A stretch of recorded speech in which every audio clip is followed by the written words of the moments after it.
અંકલેશ્વરમાં જીઆઈડીસીમાં વીજ ટ્રાન્સફોર્મરનો પોલ ધરાશાયી થયું હતું તો શહેર અને ગ્રામ્ય તેમજ જીઆઈડીસીમાં વૃક્ષ ધરાશાયીની 5 થી વધુ ઘટના સામે આવી છે। અંકલેશ્વરમાં 3.5 ઇંચ વરસાદ એક રાતમાં ખાબક્યો હતો। પવનના સુસવાટા સાથે વરસેલા વરસાદમાં વૃક્ષો જમીનદોષ થયા તો ચાલુ લાઈન સાથે વીજ થાંભલા તૂટવાની ઘટનાની તંત્ર દોડધામ વધી હતી।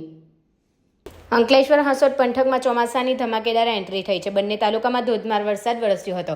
સૌથી વધુ હાંસોટ પંથકમાં 5.5 ઇંચ જેટલો વરસાદ નોંધાયો હતો, જેના પગલે ઠેર ઠેર વૃક્ષો તેમજ વીજપોલ ધરાશાયી થવાની અને શોર્ટ સર્કિટની ઘટનાઓ બની હતી। અંકલેશ્વરની વાત કરીએ તો અંકલેશ્વર જીઆઈડીસીમાં વીજ ટ્રાન્સફોર્મરનો પોલ ધરાશાયી થઈ જતા આગ ફાટી નીકળી હતી। વરસતા વરસાદ વચ્ચે જ આ દુર્ઘટના બની હતી, જેના પગલે દોડધામ મચી જવા પામી હતી। અંકલેશ્વર શહેરની વાત કરવામાં આવે તો અંકલેશ્વર ચૌટા નાકા નજીક વિશાળકાય વૃક્ષ ધરાશાયી થઈ ગયું હતું। આ બનાવમાં કોઈ જાનહાનિ થઈ ન હતી। ભારે પવન સાથે વરસેલા વરસાદના કારણે જિલ્લામાં ઠેર ઠેર તારાજીના દ્રશ્યો જોવા મળ્યા હતા। અંકલેશ્વરના ભડકોદરા ગામના ગેટ નજીક ભારે વરસાદના કારણે ગતરોજ રાત્રે વૃક્ષ ધરાશાયી થયું હતું। વીજ તાર પર વૃક્ષ ધરાશાયી થતા થાંભલો પણ નમી ગયો હતો। બીજા દિવસે પણ વૃક્ષ રોડ પર જ જોવા મળ્યું હતું। ડિઝાસ્ટર મેનેજમેન્ટ દ્વારા વૃક્ષ દૂર કરવામાં આવે જરૂરી બન્યું હતું। આ ઉપરાંત હાંસોટ અને આંબોલી રોડ પર વૃક્ષની શાખા તૂટી હતી।